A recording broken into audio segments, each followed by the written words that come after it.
ikaw, ba't mo inaaway bestie? Yes, hindi ko siya inaaway. Di ba nagmalapit ikaw, demonyo ko. Nagsusuntok.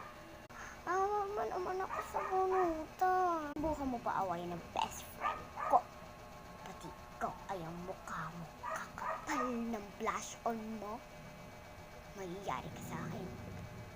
Tara na nga. Uy, wait lang. Ay nako, sa wakas, recess na. Makakapagkain ako. Gutom na ako eh. Sure ka ba dyan sa kukunin natin pa yung pangit na yun? Sure ka ba dyan? Gagawin natin yung pagkain ng pangit na yun? Of course, yes. My God, best. Yan yung gusto ko sa'yo. Let's go. Nagugutom na ako. Bili mo na ako sa kantin. Gosh, nakabili na rin ako ng pagkain. Gutom na ako.